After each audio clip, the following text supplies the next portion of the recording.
एक ऐसा ख्वाब जिसमें तारीख की बड़ी बड़ी सल्तनतों का उरूज़ो जवाल बता दिया गया। ये ख्वाब किसने और क्यों देखा था, और ऐसा नबी जिसने शेरों के साथ अपनी जिंदगी बिताई। दोस्तों, आज के हम अपने इस वीडियो में एक ऐसा तारीखी वाकया बताएंगे कि जिसको सुनकर हर इंसान हैरत में पड़ जाता है। फिलहाल दोस्तों, अगर आप लोग हमारे इस्लामिक एंड दुनियावी हिस्ट्री चैनल पर नए हो तो चैनल को सब्सक्राइब कर ले और पास में दिए हुए बेल आइकन को भी प्रेस कर दे, और वीडियो अच्छी लगे तो वीडियो को लाइक जरूर करे। तो दोस्तों, हजरत दानियाल अलैहिस्सलाम की जिंदगी मौजूजों से भरी पड़ी है। दानियाल का मतलब होता है दानिशमंद या बुद्धिमान। दोस्तों, हजरत दानियाल अलैहिस्सलाम 457 ईसा पूर्व यरूशलेम में पैदा हुए थे। इतिहासकार लिखते हैं, आप यहूदियों के नस्ल से थे जो बनी इसराइल के एक बड़े खानदान में से थे। हजरत दानियाल अलैहिस्सलाम जब पैदा हुए थे तब उनके माँ बाप की खुशी ज्यादा टाइम तक न रही, क्योंकि उस जमाने में मुल्क में एक अजीब हालात पेश आ गए थे। क्योंकि उस जमाने में मिस्र के बादशाह ने यहूदियों के बादशाह के साथ जंग का ऐलान किया था, और चूंकि हजरत दानियाल अलैहिस्सलाम एक बड़े खानदान से थे और उनके जान को खतरा था, इसी वजह से उनके माँ बाप उन्हें जंगल में छोड़ देते हैं। हजरत दानियाल अलैहिस्सलाम जो सिर्फ चंद दिन के थे ही जंगल में उन्हें तन्हा यानी अकेला छोड़ दिया जाता है। दोस्तों, शेरों से भरे हुए इस जंगल में खुदा की अमान में छोड़ दिए जाते हैं, और वो टाइम जिसका इंतजार था वो पेश आती है। शेर बहुत जल्दी हजरत दानियाल की मौजूदगी का एहसास कर लेते हैं और उनको चारों तरफ से घेर लेते हैं। लेकिन हैरत की बात है, खूंखार जानवर जंगल का राजा कहे जाने वाले शेरों ने हजरत दानियाल अलैहिस्सलाम को कोई नुकसान नहीं पहुंचाया, बल्कि सिर्फ उन शेरों ने अपनी जबान से हजरत दानियाल अलैहिस्सलाम को चाटते हैं और उनकी हिफाजत करते हैं। हजरत दानियाल अलैहिस्सलाम उस जंगल में शेरों के साथ कितना अरसा रहे यानी कितना समय रहे, किसी को इस बारे में ठीक से मालूम नहीं है। लेकिन एक समय ऐसा आया कि एक चरवाहे को हजरत दानियाल अलैहिस्सलाम मिलते हैं, और वह चरवाहा उन्हें उठाता है और अपनी औलाद के तौर पर कबूल कर लेता है और उनकी परवरिश करता है। जब हजरत दानियाल अलैहिस्सलाम बड़े हो जाते हैं और सख्त सफर उनके इंतजार में होता है, और उसी जमाने में एक जालिम बादशाह हुआ करता था जिसका नाम बुख्ते नसर था, जो कि बाबिल का बादशाह था। शायद कुछ लोग जानते होंगे, बहुत ही ताकतवर हाकिमों में से था। हजरत दानियाल अलैहिस्सलाम जब बड़े हो जाते हैं तो उसी वक्त ही उनका सख्त सफर शुरू हो जाता है, और यहीं से ही कहानी इंटरेस्टिंग हो जाती है कि जब उनका और बुख्ते नसर का किस्सा शुरू होता है। कहा जाता है कि हजरत दानियाल अलैहिस्सलाम ने 14 साल तक बनी इसराइल में जिंदगी गुजारी, यहाँ तक कि बाबिल का बादशाह बुख्ते नसर यहूदी रियासत बनी इसराइल पर हमला कर दिया और यहूदियों के इबादत खाना हैकले सुलेमानी को निस्तो नाबूद कर डाला और शहर को आग लगा देता है, और पूरा शहर तकरीबन वीरान हो जाता है। और जो लोग इस हमले में बच जाते हैं वे सारे लोग मिस्र की तरफ भाग जाते हैं, और बाकी लोगों को कैदी बनाकर भेड़ बकरियों की तरह हाँक कर बाबिल ले जाया जाता है। और उन सारे कैदियों में जवानों की तादाद ज्यादा थी, और उसी में हजरत दानियाल अलैहिस्सलाम भी होते हैं। जब ये लोग बाबिल पहुँचते हैं तब बाबिल के लोगों ने इन जवानों पर जुल्म करना शुरू कर दिया कि जिन्हें बनी इसराइल से कैदी बनाकर लाया गया था, और बाबिल के लोग इन जवान कैदियों की एक शिकायत बाबिल के बादशाह बुख्ते नसर के पास लेकर जाते हैं और कहते हैं कि ऐ बादशाह, आप जब से इन कैदियों को यहाँ पर लाए हैं हमारी बीवियां हम पर तवज्जो नहीं देती है, और उनका सारा होशो हवास इन जवानों पर है, या इनको यहाँ से बाहर निकाले या इन्हें कत्ल कर दे। बुख्ते नसर उनकी बातों को सुनने के बाद उनसे कहता है कि जो कुछ करना है कर लो, इस बात का मुझसे कोई ताल्लुक नहीं। बुख्ते नसर की इस बात के बाद तमाम जवानों को शहर के मैदान में जमा किया जाता है, और जिस वक्त ये जवान अपनी आखिरी सांसें ले रहे होते हैं, बुख्ते नसर कहता है, रुक जाओ, मुझे इन जवानों में से वो 4 जवान चाहिए, उनको आजाद करो। 4 जवान आजाद हो जाते हैं और बाबिल के लोग बाकियों को मार देते हैं। उन 4 जवानों में एक हजरत दानियाल अलैहिस्सलाम भी थे। बुख्ते नसर उन 4 जवानों को अपने महल में ले जाता है और अपने वजीर को बुलाता है और उसे हुक्म देता है कि इन जवानों को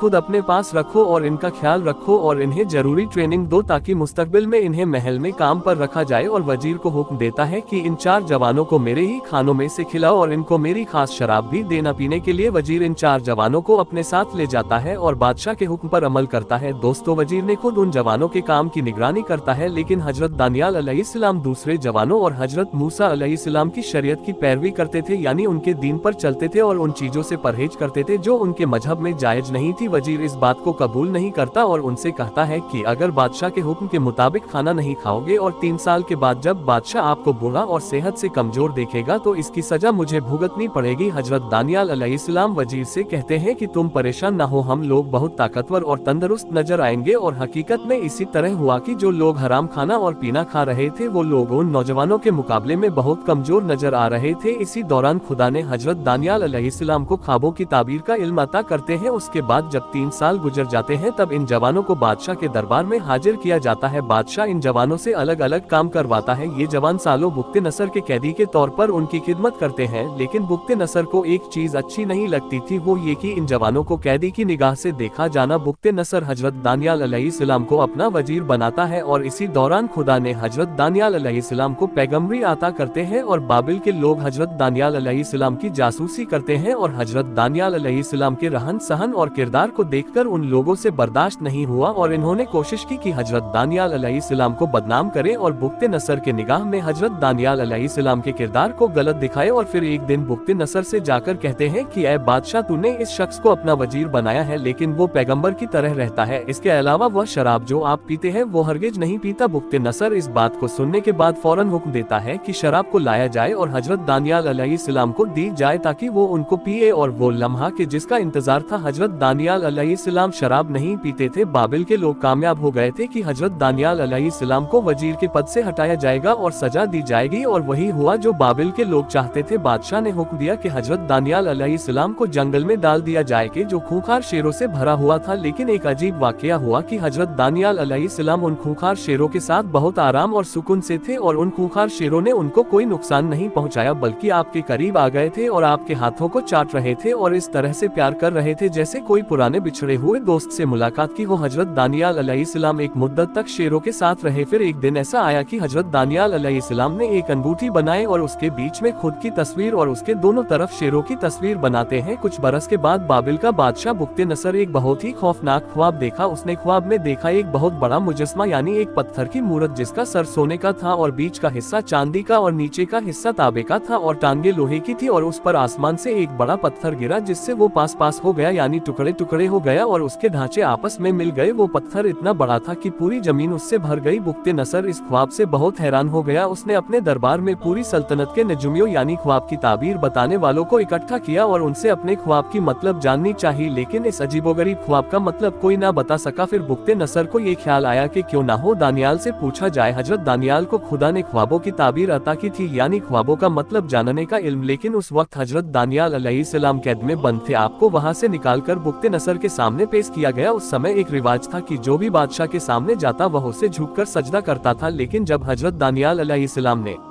बुक्ते नसर के सामने आए तो आपने उसको सजदा करने से इनकार कर दिया और फरमाया सिवाय खुदा के और किसी के आगे सजदा करना जायज नहीं। इस पर बुक्ते नसर बिल्कुल खामोश रहा और उसने कुछ न कहा क्योंकि उसे पहले अपने ख्वाब की ताबीर जाननी थी, इसलिए कुछ नहीं कहा। जब उसने अपना ख्वाब बताया तो इसका ख्वाब सुनकर हजरत दानियाल अलैहिस्सलाम ने कहा, उस पत्थर की मूरत में जो तूने सोने का सर देखा वो तू ही है और तेरे बाद एक और सल्तनत पैदा होगी जो तुझसे छोटी होगी और उसके बाद एक और सल्तनत होगी जो ताबे की, जो पूरी जमीन पर हुकूमत करेगी, और चौथी सल्तनत जो लोहे की तरह मजबूत होगी। और जो तूने देखा उसके पाँव और उंगलियां कुछ तो कुहार की मिट्टी की और कुछ लोहे की थी, तो इस सल्तनत में आपस में टकराव होगा और उन बादशाहों के खात्मे के बाद आसमान का खुदा एक सल्तनत पैदा करेगा जो हमेशा कायम रहेगी और उसकी हुकूमत और किसी के हवाले नहीं की जाएगी। फिर हजरत दानियाल ने बुक्ते नसर से कहा, जल्द ही तेरे हुकूमत का अंत होगा और दूसरे लोग यानी फारिस, रोमी और यूनानी आगे आ जाएंगे। हजरत दानियाल की होशियारी, काबिलियत और दानिशमंदी को देखकर बुक्ते नसर ने फिर से वजीर बना दिया और कुछ साल बीतने के बाद बुक्ते नसर की मौत हो गई। इसके बाद इसका बेटा बालशाजार बादशाह बना। ये बेहद हरामी, नालायक और अयास बादशाह था। दूसरे वजीर जो हजरत दानियाल के बड़े ओहदे के वजह से जलते थे, उन्होंने बादशाह को हजरत दानियाल के खिलाफ भड़काना शुरू कर दिया और बादशाह को बताया कि दानियाल न आपको सजदा करता है और न ही बाबिल की सल्तनत का भलाई चाहने वाला है। वो तो ये कहता है जल्द ही बाबिल का खात्मा होने वाला है और उसके खुदा की हुकूमत कायम होगी। लिहाजा बालशाजार ने आपको कैद खाने में डाल दिया। लेकिन दोस्तों, खुदा का अजब नजदीक था और बाबिल पर फारिस का बादशाह हमला कर देता है और बुक्ते नसर सल्तनत का खात्मा हो गया। उसने हजरत दानियाल को कैद खाने से आजाद कराया और उन्हें इज्जत एहतराम के साथ अपने दरबार में वजीर मुकर्रर किया। ये अजीम बादशाह, जिसे तारीख में साइरस आजम के नाम से जाना जाता है, कुरान मजीद में जुल्कर नैन के नाम से आपका जिक्र है। हजरत दानियाल ने जो ख्वाब की ताबीर बताई बाद में पूरी हुई। ख्वाब में आने वाले उस मुजस्सिमा के सोने के सर से जो था यानी बाबिल की सल्तनत से है। दूसरी सल्तनत यानी चांदी का सीना यानी फारिस की सल्तनत जो के बाबली सल्तनत के बाद कायम हुई। तीसरी सल्तनत ताबे के यानी यूनान की सल्तनत थी, जिसमें सिकंदर यूनानी के बादशाहत के दौर में सल्तनते फारिस को रौंद डाला था, और कुछ लोहे और कुछ मिट्टी की टांगे यानी चौथी सल्तनते रोम एम्पायर थी, जो बाद में 2 हिस्सों में बढ़ गई थी। एक पूर्वी सल्तनत जिसकी राजधानी कुस्तुनतुनिया थी और दूसरा पश्चिमी सल्तनत जिसकी राजधानी इटली थी। और इन चारों सल्तनतों के खात्मे के बाद एक सबसे बड़ी सल्तनत वजूद में आनी थी, जो आसमान के खुदा की हुकूमत होनी थी। वो इन सब से बड़ी और अजीम दुनिया में इंसाफ कायम करने वाली होगी। दोस्तों, हजरत ईसा अलैहिस्सलाम के बाद बड़ी बेसब्री से उस अजीम खुदाई सल्तनत का इंतजार कर रहे थे। वो यकीनी तौर पर जानते थे कि ये सल्तनत आखिरी नबी के हाथों से कायम होगी, जिसे वो अरकून यानी अमन का बादशाह कहते थे। आखिरकार अरब के पाक सरजमीन पर नबी दो आलम हजरत मोहम्मद सल्लल्लाहु अलैहि वसल्लम तशरीफ लाते हैं और खुदाई सल्तनत कायम हो गई। तमाम बुत परस्त तहजीब और सल्तनतों को आप मोहम्मद सल्लल्लाहु अलैहि वसल्लम के कदमों के नीचे डाल दी गई और इस्लाम इस पूरे रूबे जमीन पर बहुत तेजी से बढ़ता गया। फिलहाल दोस्तों, आज के हम अपनी इस वीडियो को यहीं पर खत्म करते हैं। वीडियो पसंद आने पर न सिर्फ वीडियो को लाइक करें बल्कि अपने फ्रेंड्स के साथ भी जरूर शेयर करें, और इसी तरह की नॉलेजेबल और हिस्टोरिकल वीडियोस हमेशा देखने के लिए हमारे चैनल को सब्सक्राइब करने के साथ साथ बेल आइकन को भी प्रेस कर दे, ताकि आप लोगों को हमारी नई आने वाली वीडियो मिलती रहे। तब तक के लिए जय हिंद, खुदा हाफिज। मिलते हैं फिर एक नए वीडियो के साथ।